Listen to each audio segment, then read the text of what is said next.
संयुक्तं नित्यं ध्यायन्ति योगिनः कामदं मोक्षदं चैव ओंकाराय नमो नमः।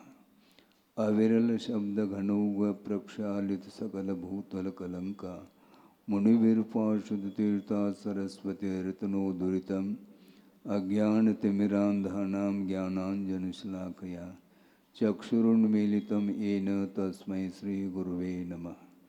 परम गुरुभ्यो नमः। परंपराचार्य गुरुभ्यो नमः।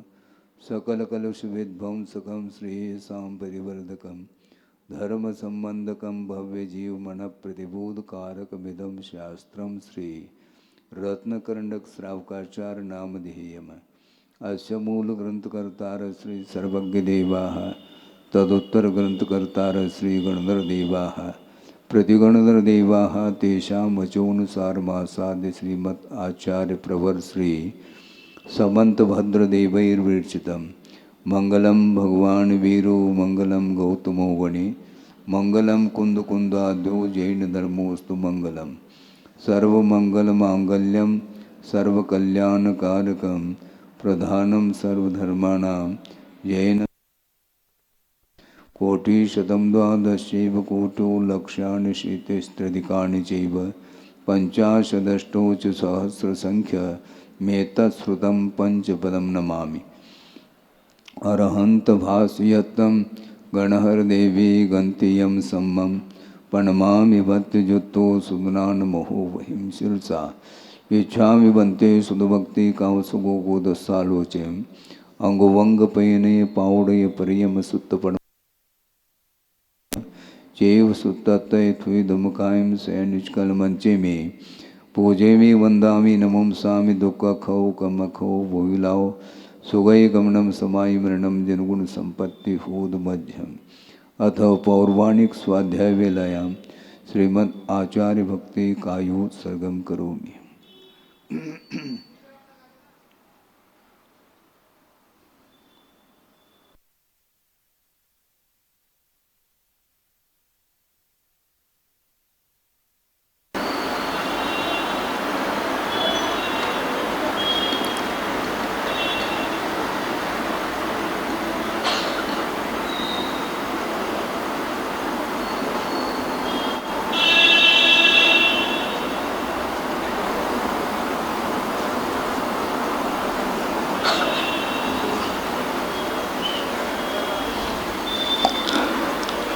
जलधिपारगेभ्य स्वपरमत विभावना पटुमतिभ्य सुचरितपूर्णदेभ्यो नमो गुरुभ्यो गुणगुरुभ्य।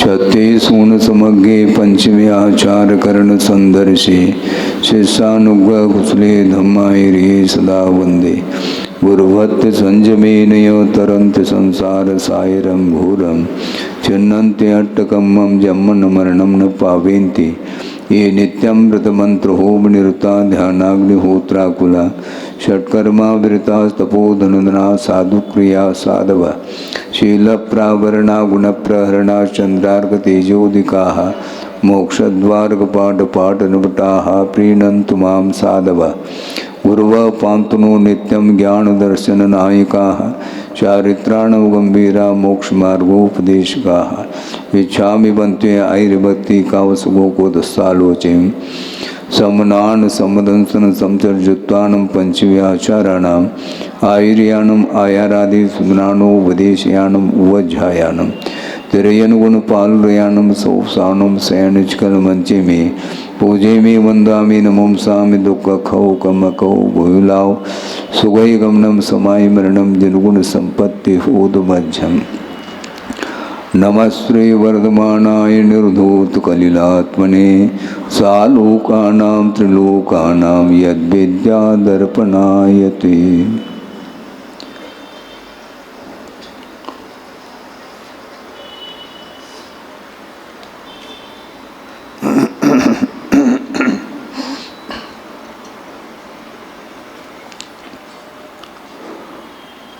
अथ इदानीं श्रद्धानुगोचरस्य तपोभृतः स्वरूपं प्ररूपयन् आह। अब यहाँ पर सम्यक दर्शन के विषयभूत तपोव्रत अर्थात गुरु हैं, उनका स्वरूप क्या है इसका प्ररूपण करते हुए आगे की कारिका दे रहे हैं। विषयाशा वशाति तो निरारंभो परिग्रह,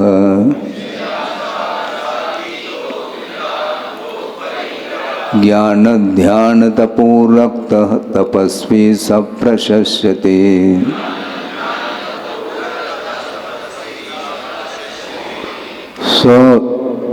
तपस्वी प्रशस्यते, वह तपस्वी अर्थात गुरु प्रशंसनीय हैं, जिनकी प्रशंसा की जा रही है। और गुरु के विशेषण क्या दिए हैं? विषयाशा वशाति तो, विषयों की जो आकांक्षा है, उसकी जो अधीनता है, उससे दूर है।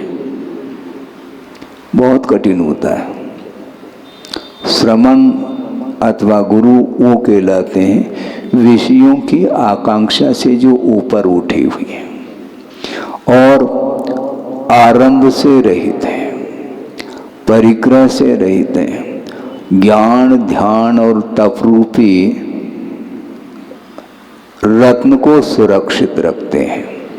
अथवा दूसरा पाठ मिलता है, ज्ञान ध्यान और तप में जो अनुरक्त रहते हैं, लीन रहते हैं, उसका नाम तपस्वी कहा।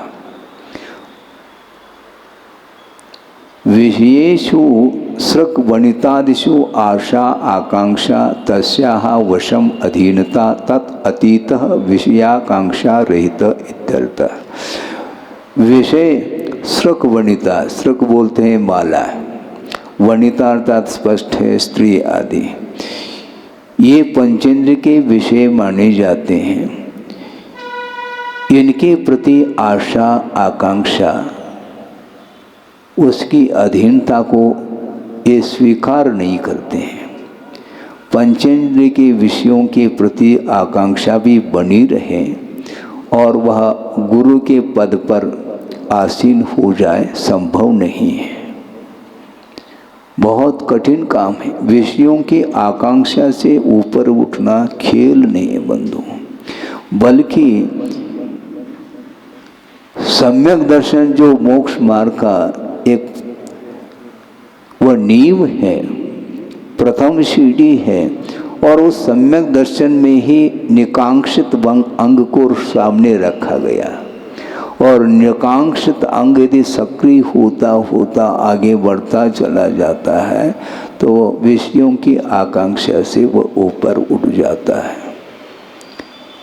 वस्तुतः आगम ग्रंथों में जो वर्णन आया है, भिन्न भिन्न पात्र को लेकर के आया।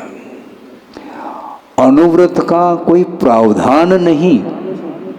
आपको ऐसा लगता है कि महाराज आप क्या कहने बैठ गए, सही में कह रहा हूं, क्योंकि अनुव्रत का प्रावधान इसलिए नहीं है जिसकी क्षमता नहीं उसके लिए है।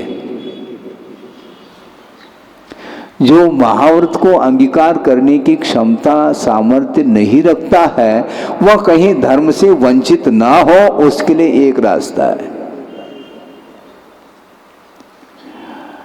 आप दुकान में गए हैं, वस्त्र खरीदना है और 1 लाख का वस्त्र खरीदना तो चाहता है, लेकिन जेब गरम नहीं। जेब गरम का अर्थ क्या? पैसा नहीं है, हैसियत नहीं है, तो वो 1 लाख का नहीं खरीद सकता। लेकिन जो अन्य जो वैरायटी हैं निम्न स्तर के, उसको तो वह ग्रहण करता ही है। ऐसा थोड़ी कि वो दिगंबर रहेगा, संभव नहीं है। तो इस प्रकार सांसारिक क्षेत्र में बहुत सारे ऐसे पदार्थ हैं, उन पदार्थों में जिसकी जैसी क्षमता होती है उस प्रकार वस्तु को खरीदने का वह पुरुषार्थ करता है। उसी प्रकार मोक्ष मार्ग में दिगंबरत्व को प्राप्त करने की क्षमता जिसके अंदर नहीं है, भावना तो है, भावना अलग वस्तु, किंतु भावना भवनाशिनी ऐसा नहीं होता है। दंड को पुरुषार्थ करना होता है और वह उसके काबिल नहीं है।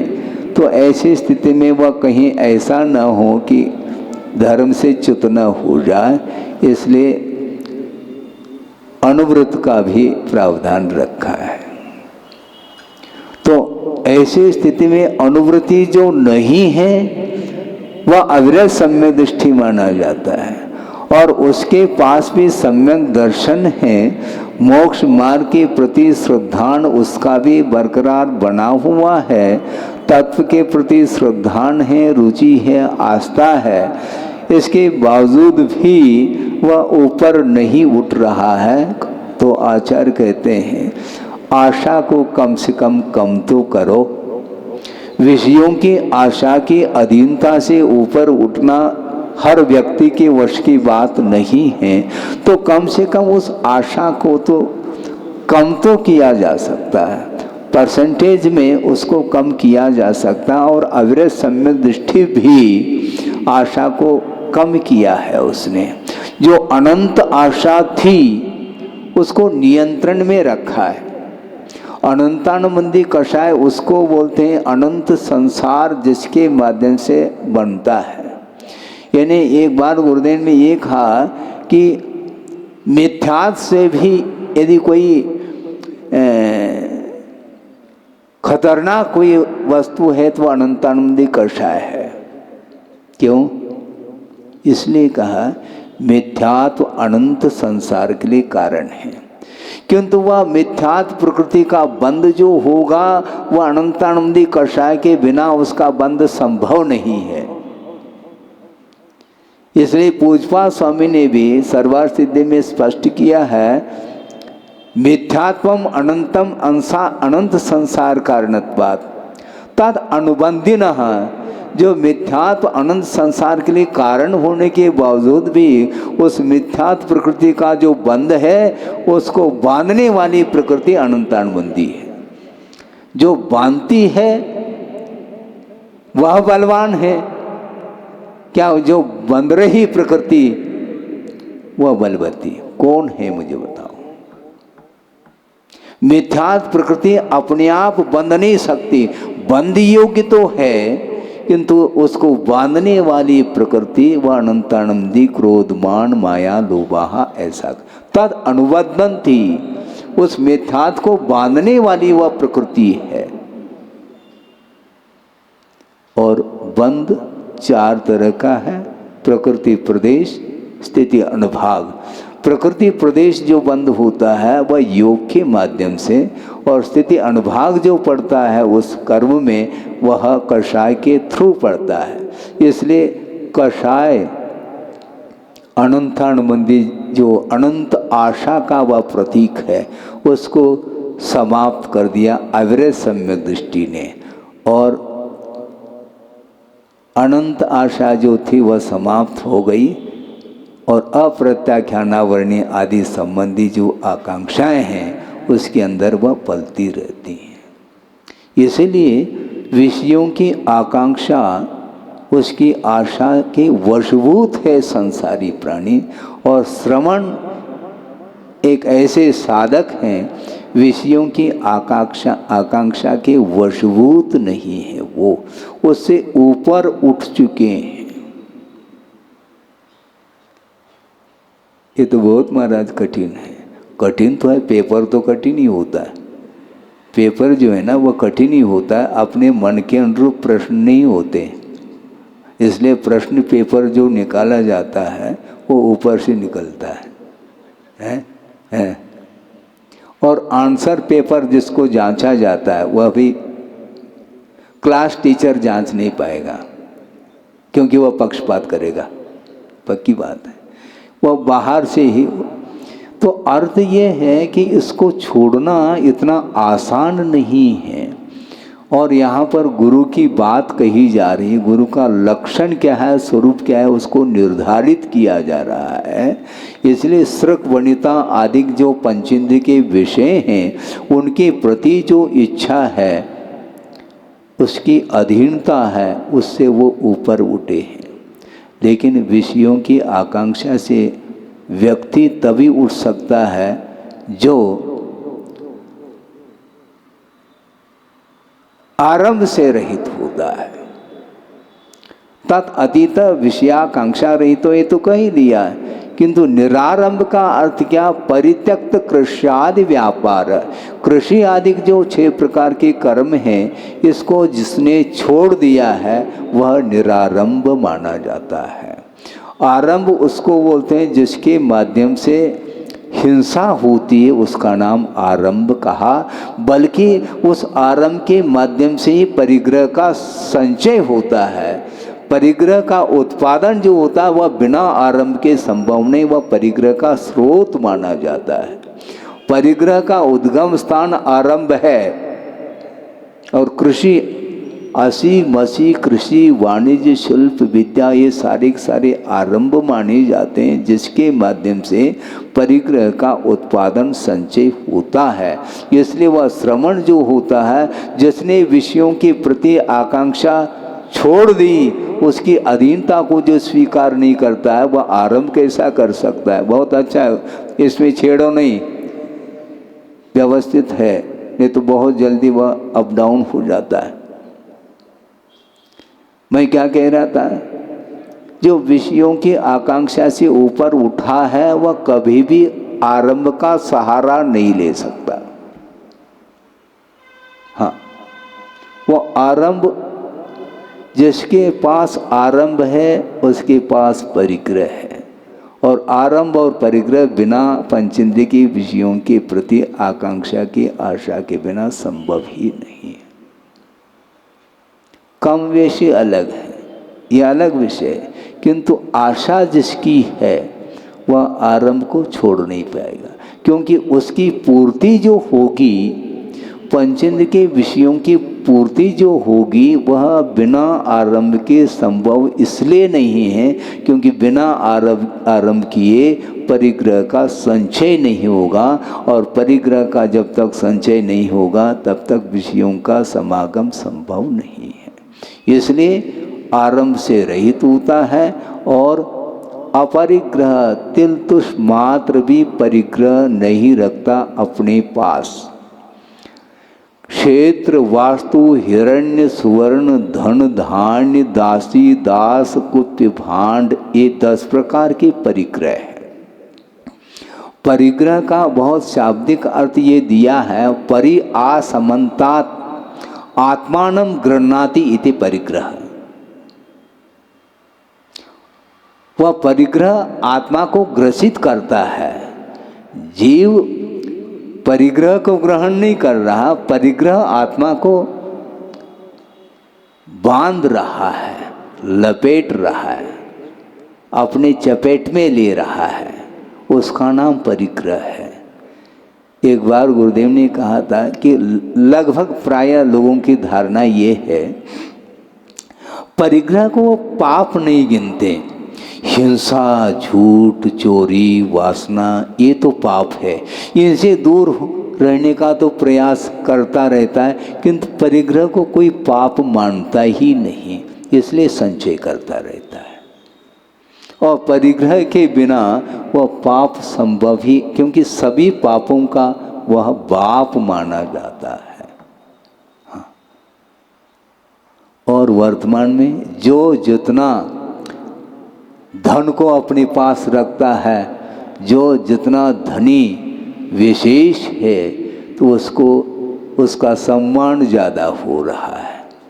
सोचो, विचार करो, किसका सम्मान करना चाहते हो? लक्ष्मी है महाराज, ध्यान रखो, लेकिन लक्ष्मी से भी सरस्वती का महत्व ज़्यादा है। नमः तस्यै सरस्वत्यै विमल ज्ञान मूर्तये विचित्रालोक यात्रेयम यत् प्रसादात् प्रवर्तते, ऐसा कहा। सरस्वती का अर्थ जिनवाणी है, सम्यक ज्ञान है, और सम्यक ज्ञान की आराधना करने से ही संसार का विच्छेद होता है। इसलिए लक्ष्मी का अर्थ जो धन है, उस धन का संपादन करने के लिए रात दिन संसारी प्राणी उसमें डूबा हुआ है, और अपने आप को मैं सबसे धनी हूँ, हाँ, गिनीज बुक में मेरा नाम आ रहा है। ठीक है भैया, नाम आ गया, रख लो तुम अपना नाम, लेकिन तुम्हारा जीवन निरंतर पतन की ओर है, क्योंकि बिना आरंभ किए परिग्रह का संचय संभव ही नहीं, त्रिकाल असंभव है। बहुत अच्छा प्रकरण आपके सामने रख रहा हूं, प्रासंगिक है क्योंकि परिग्रह का विषय चल रहा है। संसारी प्राणी का अतीत अनंत काल में अनंत बार अकाल मरण हुआ है, आप ध्यान देंगे। और अकाल मरण के लिए बहुत सारे कारण जो है आगम ग्रंथों में उल्लेखित हैं। उसमें विष व्ययन रक्तक्षय भय सत्य गहन संकले से ही उत्साह साहाराणम निरोहदो क्षुज्यदे आऊ, ऐसा का विष की वेदना, किसने विष भक्षण कर लिया और उसकी वेदना के कारण उसका अकाल में मरण हो रहा है। रक्तक्षय, रक्त का स्राव हो गया, भयभीत होने के कारण शस्त्र के प्रहार के थ्रू हो जाता है। स्वयं किसी ने मर्डर कर लिया, मरण को प्राप्त हुआ, और किसी कारणवश स्वयं सुसाइड कर लेता, आत्मघात कर लेता, उसके माध्यम से भी अकाल में मरण होता है। हृदय गति रुक जाती है, श्वासोच्छ्वास, अटैक, सीवियर अटैक आ गया और बस, और साइलेंट भी होते हैं वो अटैक, उसके कारण भी अकाल में मरण होता है। समय पर आहार आदि नहीं मिलने पर भी उसका निरोध हो जाता है आयु का, और वह समाप्त हो जाता है। ये बहुत सारे कारण अकाल मरण के गिनाए हैं, लेकिन एक बहुत महत्वपूर्ण कारण है जो आपके सामने रखने जा रहा हूँ। और कुंद कुंद स्वामी ने, जहाँ तक मुझे स्मरण है, अष्टपाउड ग्रंथ में इसको उल्लेखित किया है। वो ये है, अनय, सुन रहे हैं आप? अनय का अर्थ क्या? अनीति। अनीति के द्वारा संसारी प्राणी ने अकाल मरण अनंत बार किया है अतीत में। महाराज ये कैसा संभव है?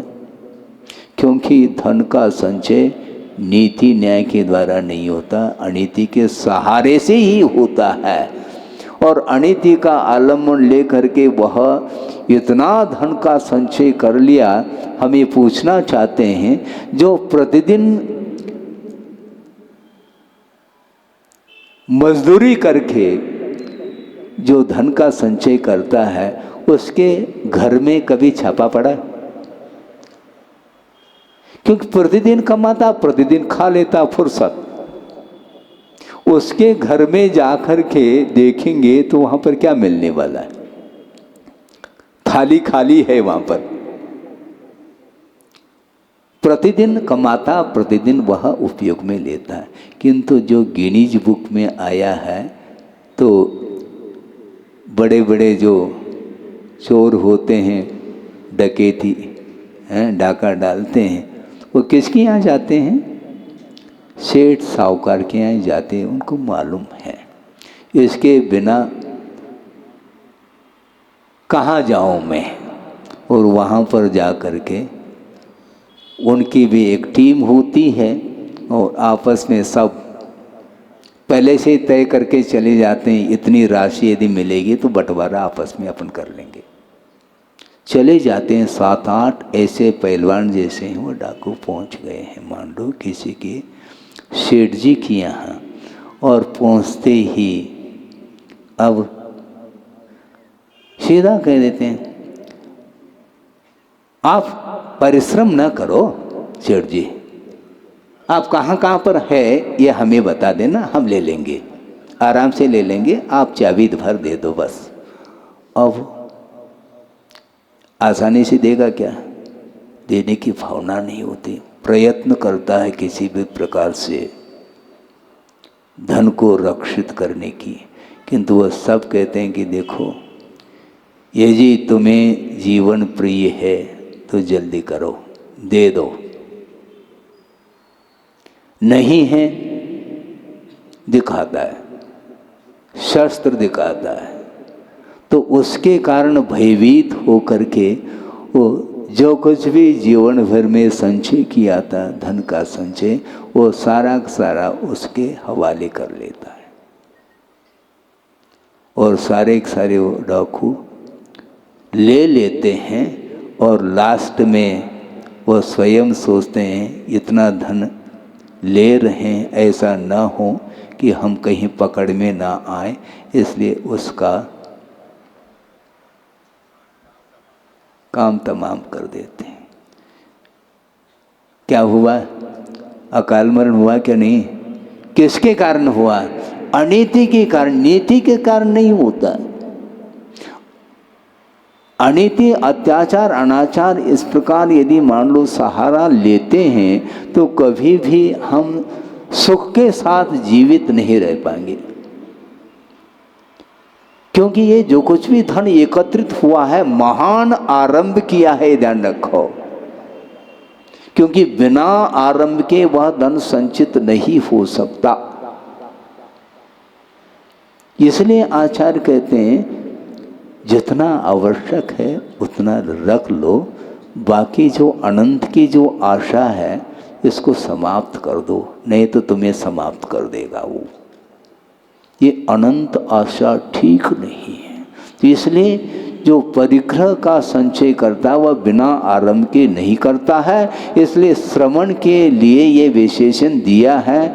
वो आरंभ से भी मुक्त हैं और परिग्रह से भी मुक्त हो चुके हैं।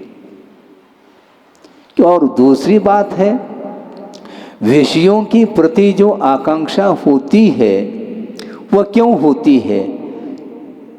जो इंद्रिय के वशभूत होता है वही विषयों का सहारा लेता है। ये क्लियर कट है। बाह्याभ्यंतर परिग्रह रहित अपरिग्रह इति ये कहा गया है। और आरंभ परिग्रह और विषयों की आशा से जो ऊपर उठता है उसका मन कहाँ लगता है? ज्ञान ध्यान तपूर रक्त, ऐसा कहा। महाराज हमें स्वाध्याय में मन नहीं लगता है, स्वाध्याय में मन नहीं लगता, तो कहाँ लगता है? जहाँ लगता है वहाँ लगता है। कहाँ लगता है? धर्म में जिसका मन नहीं लगता उसका धन में मन लगा हुआ है। ये क्लियर है। विषयों में भी मन न लगे और धर्म में भी मन न लगे, ऐसा होता नहीं है। इसलिए धर्म के प्रति अरुचि है तो निश्चित रूप से विषयों के प्रति रुचि बढ़ती चली जा रही है। उसके कारण ही वह उलझा हुआ संसार है। इसलिए ये आरंभ और परिग्रह से रहित है, विषयों की आकांक्षा के वशभूत नहीं, आशा से भी रहित है। तब कहीं जाकर के ज्ञान ध्यान और तप में वो लीन रहते हैं। ज्ञान ध्यान तप रूपी रत्न अर्थात रत्नों की रक्षा कर रहे हैं। अथवा दूसरा पाठ मिलता है ज्ञान ध्यान तप में अनुरक्त रहते हैं, इसलिए रक्त ऐसा कहा। वो कौन है? वह तपस्वी हैं, वे गुरु कहलाते हैं। ज्ञान ध्यान तपांसी एव रत्नानि यस्य एतत् गुण विशिष्ट यह स तपस्वी गुरु प्रशस्यते श्लाघ्यते। क्या कहा? ज्ञान ध्यान और तप में जो लीन हैं, अथवा यही हो गए रत्न जिनके, इन रत्नों की सुरक्षा करने में वो लीन होते हैं। इस प्रकार के गुणों से विशिष्ट जो होता है वही तपस्वी प्रशंसनीय माना जाता है। सोचो विचार करो, ज्ञान में ध्यान में और तप में लीन होना खेल नहीं है। एक क्षण के लिए भी गृहस्थ विकल्पों से दूर नहीं रहता। ये विकल्प कैसे दूर हो महाराज? विकल्प जो होते हैं वह पर वस्तुओं को लेकर के विकल्प हो रहे हैं क्या आत्म तत्व को लेकर के? बोलो तो सही है। पर वस्तु को किसने कहा? बस पर वस्तु के आलम्बन लेने के लिए लेना भी है तो अनुपात से लेना, क्या दिक्कत है आपको? ये आशा कभी भी मिटती नहीं है। दीपक है और घी डालते चले जाओ, जो पावक में घी डाला, पावक अर्थात अग्नि है और वह अग्नि बुझती नहीं क्योंकि ईंधन आप डालते चले जा रहे हैं। अतरणे पतित वन्य स्वयमेव विलीयते कहा। जहाँ पर तृण आदिक नहीं है, ईंधन नहीं है, ऐसे स्थान पर यदि अग्नि है तो स्वयं ही वह विलीन हो गया था, बुझ जाती, क्योंकि ईंधन के अभाव में अग्नि जल कैसे सकती है। अग्नि जलती नहीं है, ध्यान रखो, अग्नि जलाती है, लेकिन बोलने में क्या आ रहा है कि अग्नि जलती है। अग्नि जलाओ ऐसा बोलते हैं, ईंधन जलाओ भैया। व्यवहार में क्या बोला जा रहा है? अग्नि जलाओ, ईंधन जलाओ। ईंधन कैसे? अग्नि से ही ईंधन जलेगी, और अग्नि जलाती है ईंधन को। इसलिए ये सब कुछ जो है ना बहुत कठिन होता है। धन की ओर ध्यान गया तो बस ज्ञान समाप्त हो जाता है। विषयों की आकांक्षा के कारण ही ज्ञान नष्ट होता है, ऐसा आगम का उल्लेख है। आप सम्यक ज्ञान को सुरक्षित रखना चाहते हैं तो विषयों से दूर रहिएगा। महाराज हमारी बस की बात नहीं, हमारी बस की बात नहीं, तो ट्रेन की बात है क्या? बस की बात क्या है अब बताओ? हमारी बस की बात नहीं है, तो किसकी वश की बात है? हैं? विषयों की प्रति जो आशा है वह दूर नहीं होती, और उसके कारण ही ज्ञान नष्ट होता चला जाता है। ज्ञान किसके कारण नष्ट हो रहा है ये भी ज्ञात नहीं है, और आगम में बताया जा रहा है उसको स्वीकारना भी नहीं, उसके प्रति आस्था भी नहीं रखना। तो आखिर आप करना क्या चाहते हैं? सब अपने अनुरूप करना चाहते हैं तो गुरुओं की कोई आवश्यकता नहीं, ना आगम की कोई आवश्यकता है। सब साधन हैं, लेकिन उन साधनों का उपयोग नहीं करना चाहता है, इसलिए वह धर्म से वंचित होता चला जा रहा है। इसलिए परिग्रह के प्रति आकर्षण जब तक बना रहेगा तब तक वह कभी भी वीतरागता का अनुभव नहीं कर सकता, कभी भी वह रत्नत्रय का अनुपालन संभव ही नहीं है, क्योंकि पाप से ऊपर उठने की बात कही जा रही है। पंचेंद्र के विषयों के समागम से पाप का अर्जन होता है। ये श्रद्धान, दृढ़ श्रद्धान होना चाहिए, और श्रद्धान में ही यदि मान लो कमी है तो फिर ओम शांति है। हाँ?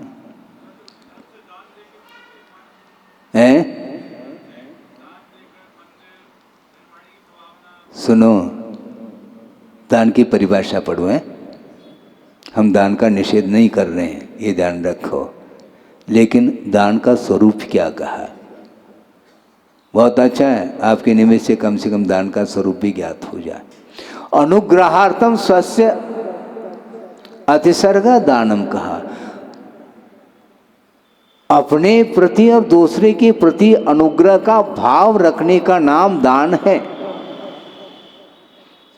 असंख्य जीवों की विराधना जिस आरंभ के द्वारा हो रही है, क्या उन जीवों के प्रति अनुग्रह का भाव है क्या? सुन रहे हैं आप? जीवों के प्रति अनुग्रह का, उपकार का भाव रखने का नाम दान कहा है। और जहाँ पर अनंत जीवों की विराधना जिस आरंभ के द्वारा हो रही है, तो उन अनंत जीवों के प्रति आपका अनुग्रह का, अनुकंपा का भाव है क्या? तो नहीं है, तो उनकी रक्षा किसने की? आपने की।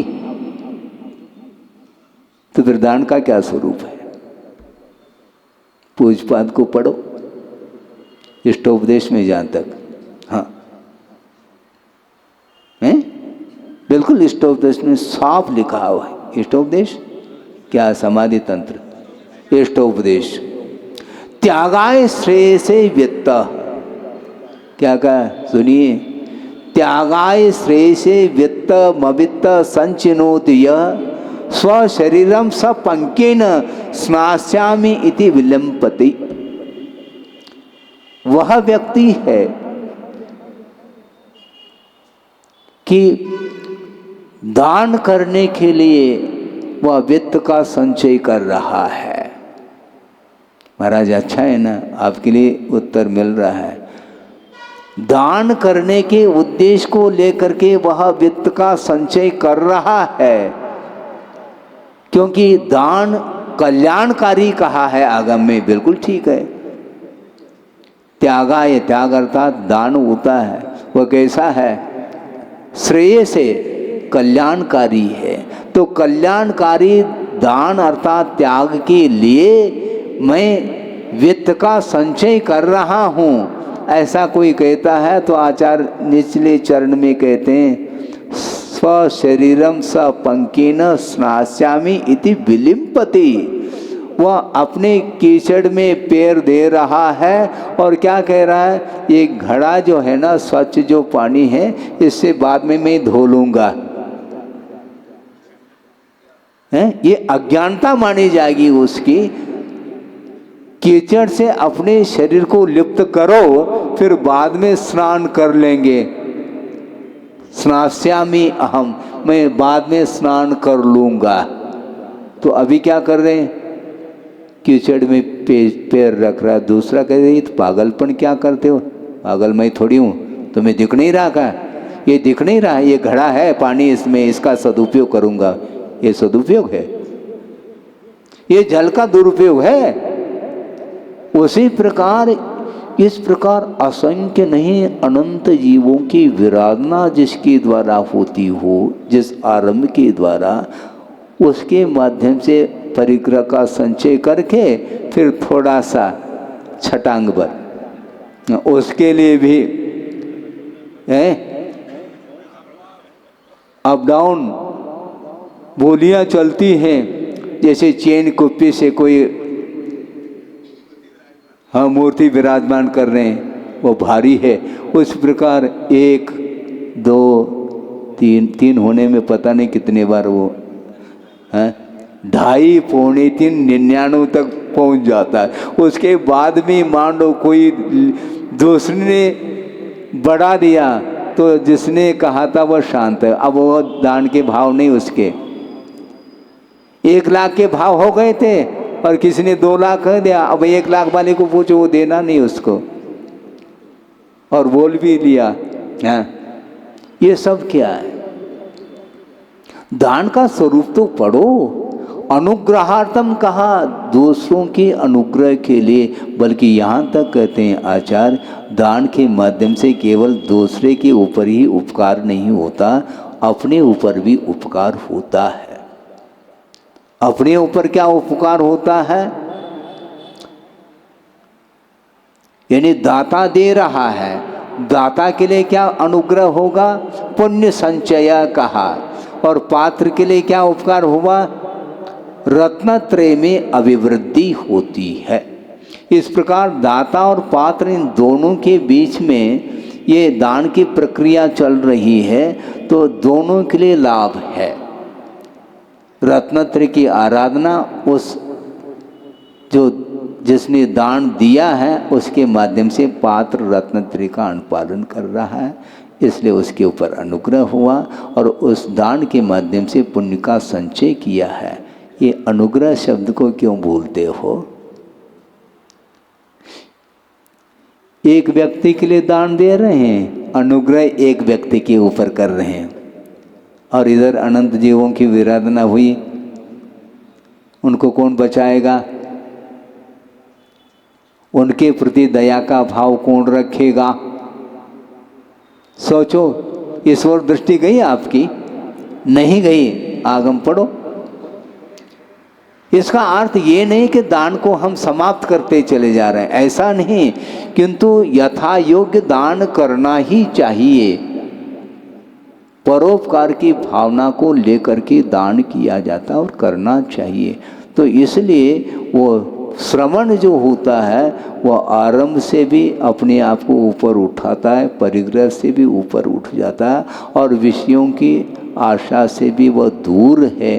तब कहीं जाकर के निर्विकल्पता आती है, तो वह ज्ञान, ध्यान और तप में वह लीन होता है। उसके बिना वह विषयों में ही तल्लीन होता है। हैं। गृहस्थ जो है वो भी लीन है, उसी में लीन है। बड़ी विचित्र दशा है। विषयों की आकांक्षा के कारण ही वह आरोग्य भी उसका ठीक नहीं रह पाता है। हाँ। डायबिटीज बीमारी, शुगर की बीमारी हो गई तो क्या करता है, अपने ही हाथ से इंसुलिन और इधर मीठे में लीन, एक हाथ में रसगुल्ला और एक हाथ में इंसुलिन के इंजेक्शन अपने हाथ से लगा रहा है, इंसुलिन, और ये वो काय में लीन है, मिठाई में लीन है। समस्या तो ये है, इसी को बोलते हैं अज्ञान, बोलते हैं विषयों की आकांक्षा के ऊपर नियंत्रण होना चाहिए, आशा के ऊपर। 9 बज रहा है, प्रसंग दूसरा भी रखना चाहता हूँ। वह ये है कि आज के तिथि के दिन गुरुदेव ने तिलवारा घाट में 2004 25 दीक्षाएं उन्होंने दी थी, और उसमें आनंद सागर जी भी उसी में शामिल थे। और 2 दिन का उपवास, कल भी उनका उपवास था और आज भी उपवास है, बेला के साथ वो बैठे हैं। ज्ञान ध्यान तपोर रखता, इसको बोलते हैं। 22 साल उन्होंने संयम के साथ, महाव्रत के साथ व्यतीत किया है। 22 परिसरों के विजय करते हुए, रत्नत्रय का पालन करते हुए अपने जीवन को सार्थक करते चले जा रहे हैं। और प्रसंग तपस्वी का ही आया है। बहुत उनकी दिन की भावना थी उनकी। और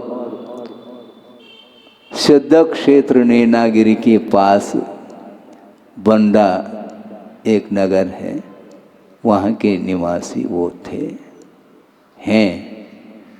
लेकिन अब उस निवास से उनको कोई प्रयोजन इसलिए नहीं है क्योंकि वह आत्मा में निवास कर रहे हैं।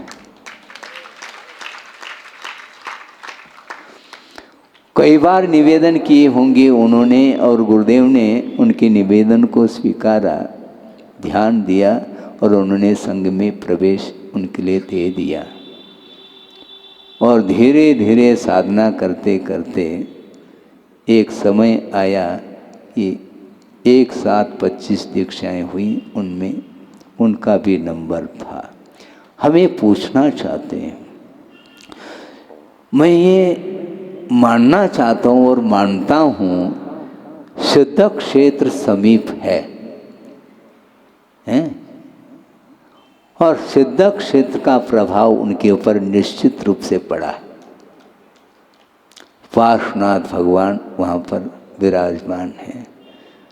वहाँ पर पास निकटवर्ती वह ग्राम होने के कारण बार बार उनका आना जाना होता होगा, और उस पवित्र सिद्ध क्षेत्र का प्रभाव उनके ऊपर पड़ा। अब कोई ये कह सकता है, मैं कह सकता हूँ, उन्हीं के ऊपर क्यों प्रभाव पड़ा? और भी बहुत सारे लोग होंगे ना, तो उनके ऊपर सिद्ध क्षेत्र का प्रभाव नहीं पड़ा क्या? प्रभाव पड़ता किसके ऊपर? निमित्त के ऊपर प्रभाव जो पड़ता, निमित्त का प्रभाव उसके ऊपर पड़ता है जिसके अंदर उपादान योग्यता होती है। निरंतर पुरुषार्थ करने का भाव जिसके अंदर जागृत होता है उसी को उपादान बोलते हैं। और जब उपादान शक्ति जब बलवती होती है उस समय निमित्त सार्थक सिद्ध होते हैं। तो और उन्होंने अपने जीवन को सार्थक किया है। ज्ञान ध्यान तपोर रक्त, ऐसा कहा आचार्य समुद्रभद्र स्वामी ने। तो इसलिए आचार्य महाराज ने कितने लोगों का कल्याण किया है, और उन्होंने जो कल्याण किया है स्वयं के कल्याण के माध्यम से दूसरों का कल्याण भी होता है। प्रभाव इसी को बोलते हैं। तो ऐसी स्थिति में विषयों के प्रति जो आकांक्षा है वो अनंतकालीन, वह आशा अभी भी समाप्त नहीं हो पा रही। कब होगी? प्रतिदिन आप भोजन करते हैं, अन्यथा नहीं लेना है। प्रतिदिन भोजन करते हुए भी वर्तमान में भोजन करने के लिए जब बैठ जाते हैं उस समय ऐसा लगता है उन्हें कि मैं पहली बार भोजन कर रहा हूँ। इतने चाव के साथ उसको ग्रहण करता है। ये क्या है? ये विषयों के प्रति जो आकांक्षा है वह दूर नहीं हो पाती। आप गौर करिएगा, बिना आहार भोजन किए शरीर टिकेगा नहीं, मैं मानता हूँ, लेकिन उसके प्रति जो आसक्ति है उसको कम करने की बात कही जा रही है। आकांक्षा समाप्त नहीं होती। महाराज फिर अवैध संवेदृष्टि निकांक्षित अंग का कैसा पालन करता होगा, ये प्रश्न आपके तरफ से उठ सकता है। हाँ, उसका समाधान मैं अपनी तरफ से प्रश्न उठा करके दे रहा हूँ। वह विषयों का ग्रहण करता हुआ भी उसके प्रति जो आसक्ति है, ललक है, वह समाप्त होती है। परसेंटेज अनंत की जो आकांक्षा थी उसके ऊपर नियंत्रण आ गया। उसको इसी को बोलते हैं नियंत्रण। संयम इसी को बोलते हैं इंद्रिय संयम, और गृहस्थ के लिए बहुत कठिन होता है। और श्रवण के समान, श्रवण भी तो आहार कर लेते हैं और गृहस्थ से भी पहले कर लेते हैं, बाद में गृहस्थ करता है महाराज। हाँ ठीक है, लेकिन 10 बजे आते तो हैं वो, लेकिन ये ध्यान रखो वो कभी भी विधि को भूलते नहीं। मान लो ये कोई श्रमण है जिसने 5 दिन का अनशन करके बैठ गया और पारना के दिन आ रहा है, लेकिन विधिवत यदि वह आहार मिलता है तो लेंगे, नहीं तो नहीं, इस शर्त के साथ आया है। ये इन प्रकार से आहार करके वह जाने वाला नहीं है वो, क्योंकि दीनहीन नहीं है वो, उसके अंदर याचना नहीं, आकांक्षा नहीं। विधिवत मिले तो हम लेंगे। और मान ले संयोग की बात है, पारना के लिए आए हैं और खड़े हो जाते हैं और पहली अंजलि में पानी दे दिया और उसमें जीव आ गया तो शट डाउन। अब थाली दिखाया था, विभिन्न प्रकार के व्यंजन थे और उससे कोई प्रयोजन नहीं। वहां पर अंतराय आ गया तो आहार छोड़ करके चले जा, अलाभ हो गया। लाभ रति भर भी नहीं हुआ, किंतु आचार्य कहते हैं श्रवण के भाव तो देखो, अलाभ में भी लाभ के समान उनकी वृत्ति होती है। ऐसा नहीं कि उदास मन के साथ जा रहा है वो है, नहीं। इसको बोलते निकांक्षित अंग। खेल थोड़ी, हमारी कोई आकांक्षा नहीं महाराज। ये सब कुछ जो कुछ भी हमने जोड़ करके रखा है वो मेरे लिए नहीं महाराज, ये तो बेटे के लिए। अच्छा, तो बेटे के लिए पिताजी हैं 90 साल के हैं और लड़का 70 साल का। पिताजी और पुत्र दोनों में पहचान करना मुश्किल हो गया। और संयोग की बात है 90 साल का वह पिताजी जो हैं वह अभी भी सशक्त है, फिट है, और वह 70 साल का बालक वह लठिया लेकर के चल रहा। हाँ, बालक है, वो पुत्र है। क्या स्थिति है। इसके उपरांत भी वह 90 साल के होने के बाद भी नाती के पोते के शादी विवाह संबंध करने के लिए लगा हुआ है। ये सब क्या है?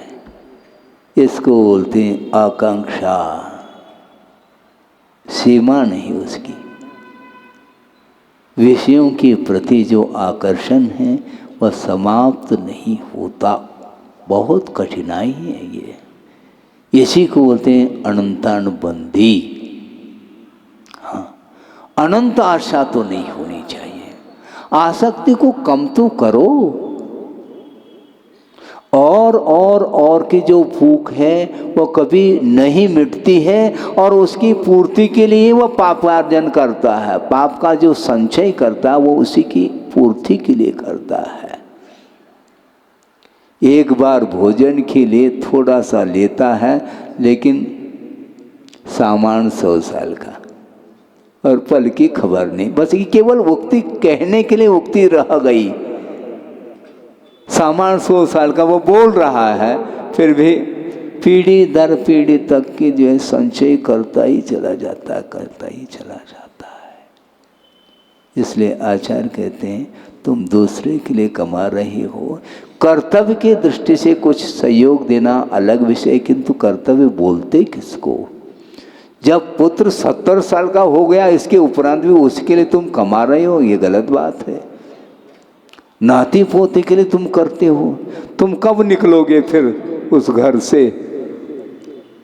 घर से तुम निकल नहीं पाओगे, निकाल दिया जाएगा, ध्यान रखो, क्योंकि अवसान होगा तो निकाल देंगे, और क्या करेंगे? कौन रखने के लिए तैयार है वहाँ पर? लेकिन ये बात समझ में नहीं आती है। भयंकर रूप है ये आशा, ये तृष्णा। तृष्णा न जीर्णा वैमेव जीर्णा कहा है। तृष्णा कभी भी मिटती नहीं, वह व्यक्ति ही मिटता चला जाता है। एक प्रसंग प्रासंगिक रख रहा हूँ उदाहरण के रूप में, क्योंकि प्रतिदिन सिद्धांत के माध्यम से कुछ विषय देते थे, तो कम से कम ये विषय याद आ गया मुझे।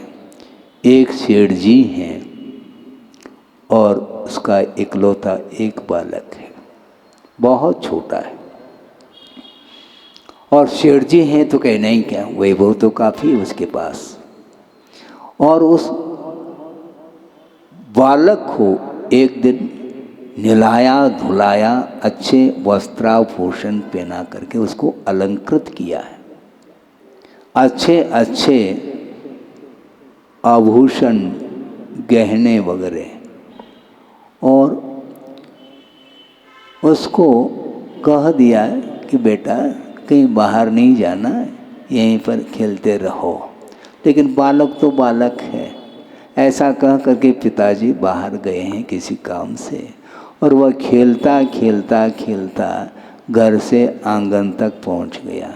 और आंगन तक पहुंच करके और थोड़ा सा आगे बढ़ता चला गया, और एक व्यक्ति की दृष्टि उस पर पड़ जाती है।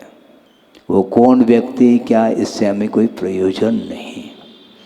और उसको देखता है, अरे ये छोटा सा बालक है और ये आभरणों से अलंकृत है। अब उसके अंदर लालसा,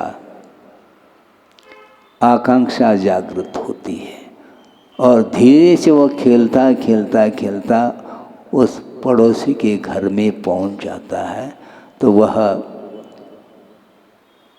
व्यक्ति जिसकी लालसा जागृत हो रही है, धीरे से उस बालक को बुला लेता है, खेल बेटा यहीं पर खेल ले।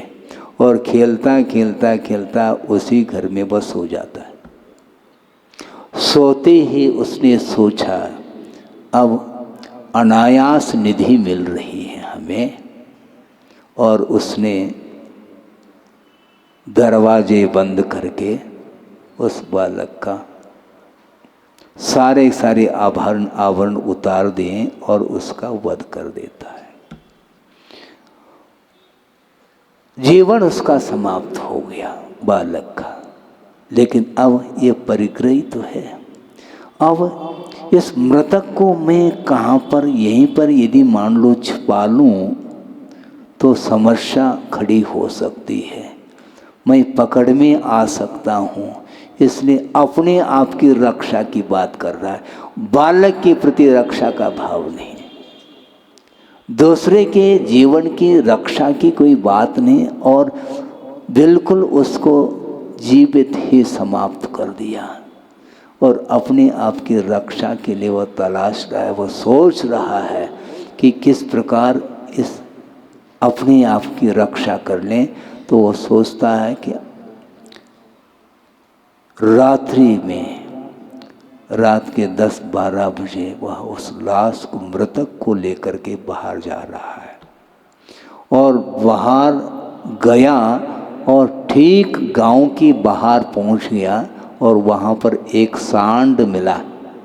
सांड बैठा था वो, और उसने सोचा ये अच्छा अवसर है, इस प्रत्येक के जीव को, उस लाश को उस सांड के सींगों में फंसा देता है और वापस हो जाता है। सोचो, और सो जाता है, तमाम हो गया सब काम। लेकिन दूसरे दिन जब पिताजी आते हैं तो बालक तो खिलता हुआ नजर आता है। वो कहाँ गया, दिख नहीं रहा।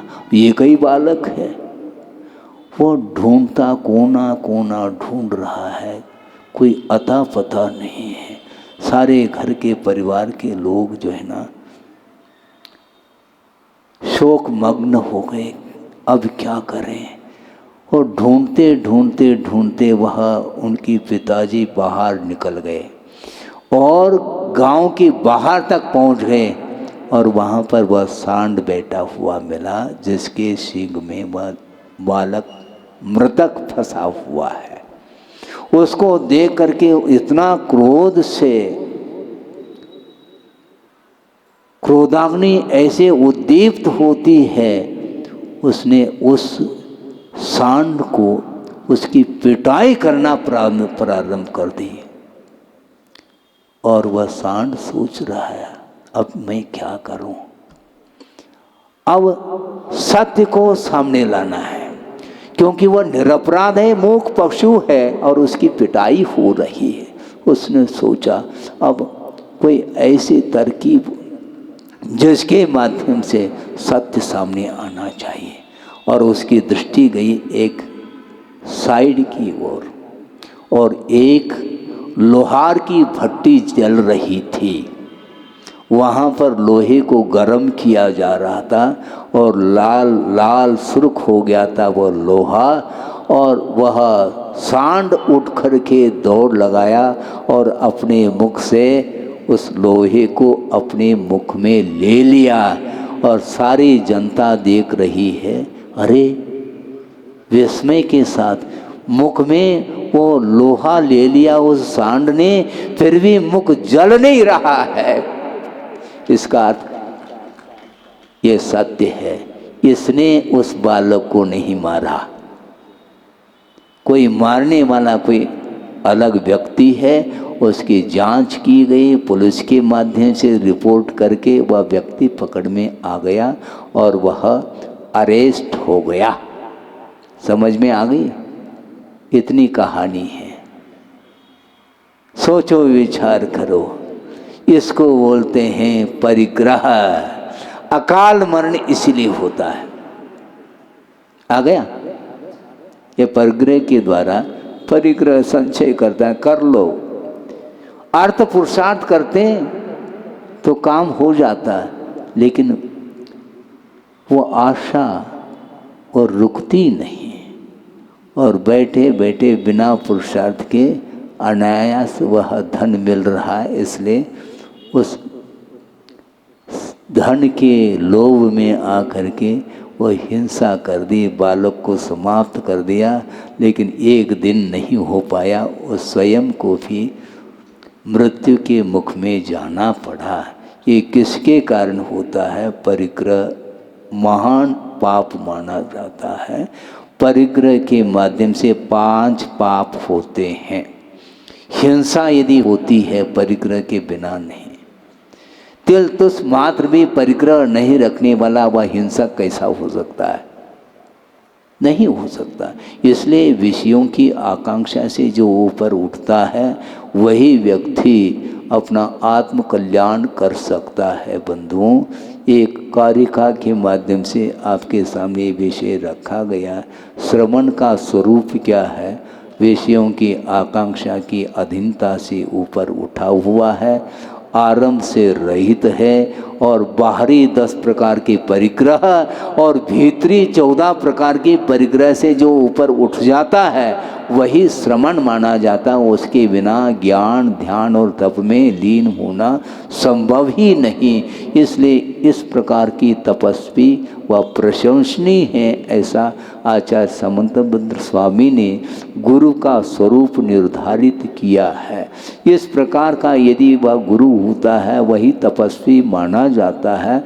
उसके शरण में जाने से ही सम्यक की उत्पत्ति होती है। सम्यक दर्शन के लिए विषयभूत सामग्री क्या है? तो परमार्थ भूत देव शास्त्र और गुरु हैं। इनके आलम्बन से ही वह आस्था जागृत होती है। संसार को अंत करने की क्षमता सम्यक दर्शन में है, और इस प्रकार देव शास्त्र गुरु के प्रति आस्था जागृत होने के कारण सम्यक की उत्पत्ति होती है, और उसके माध्यम से संसार का वह विच्छेद करने के लिए कटिबद्ध होता है। तो इसलिए आगम ग्रंथों को पढ़ करके आप लोगों को चाहिए कि आशा को आज से कम करने का पुरुषार्थ कराओ। ये अनंत आशा आपको समाप्त कर देगी एक दिन। पूर्णतः आशा से ऊपर नहीं उठ सकते, किंतु निकांक्षित अंग का पालन कैसे करेंगे आप मुझे बताओ। आप कैसे करेंगे? जितना आवश्यक है उतना ले लिया और उसी में से दान करो। क्या कहा? क्योंकि अनंत जीवों की विराधना करके दान की प्रक्रिया बनती नहीं। यह आगम का उल्लेख है, मैं अपनी तरफ से थोड़ी बोल रहा हूं। क्योंकि अनुग्रहार्थम स्वस्य अतिसर्ग दानम कहा। अपने से भिन्न जितने भी जीव हैं, चाहे वह त्रस हो चाहे स्थावर हो, उनकी विराधना से बचना चाहिए। उनके प्रति अनुग्रह का जो भाव है वही दान है। लेकिन दान की प्रक्रिया भूल गए आप। दान बोलते किसको? और स्वस्य अतिसर्ग, अपना जो कमाया हुआ जो धन है उसको दिया जाता है। दूसरे के धन को देने का नाम धन नहीं कहा। इसलिए आपको चाहिए आहार दान भी स्वयं का दे दो, दूसरे के चौके में जा कर के नहीं। कम से कम एक दिन तो पालन करो। नहीं होता महाराज, तो पालन नहीं होता तो तुम जानो। हाँ, बिल्कुल विधिवत आहार की प्रक्रिया होनी चाहिए। जब आगम में दाता और पात्र का जो स्वरूप निर्धारित किया है, विधि द्रव्य दात्री पात्र विशेषा तद विशेष। विधि विशेष, द्रव्य विशेष, दात्री विशेष और पात्र विशेष के माध्यम से तद विशेष अर्थात दान में विशेषता आती है। देने मात्र से वह दान नहीं होता, ये ध्यान रखो। यदि उपजाऊ जमीन नहीं है, उपजाऊ जमीन नहीं है तो वहाँ पर आप बीज का वपन करेंगे तो वह फलेगा नहीं जितना फलना चाहिए। उसी प्रकार देने मात्र से दान का फल नहीं मिलता। विधिवत यदि देते हैं तो उसके माध्यम से पुण्य का साथ से पुण्य का संचय होता है। मात्र पुण्य का संचय नहीं, किंतु पाप कर्म की निर्जना, उसका क्षय भी देखने को मिलता है। इसलिए आगम के अनुरूप वस्तु तत्व का स्वरूप जान करके अपने आप के ऊपर भी दया करो हैं, अपने प्राणों की रक्षा करने का नाम भी अहिंसा है। हाँ, हम अपने प्राणों की तो रक्षा करते हैं और दूसरे के प्राणों को स्वाहा कर देते हैं, ये गलत बात है। ऐसा नहीं, परस्परो उपग्रहो जीवानाम कहा है, इसलिए एक दूसरे के प्रति अनुकंपा करुणा दया का भाव रखते हुए हम यदि देव शास्त्र गुरु की उपासना करते हैं तो एक दिन अपने जीवन में भी तप को अंगीकार करने के लिए अथवा श्रमण बनने के लिए अवसर प्राप्त हो सकता है, हो इस पवित्र भावना के साथ। बोधि समाधि परिणाम शुद्धि स्वात्मोपलब्धि शिव शोक सिद्धि चिंतामणिम चिंतित वस्तुदाने त्वां वंद मानस्य ममास्तु देवी। परम पूजाचार्य गुरुवर श्री विद्यासागर जी महाराज की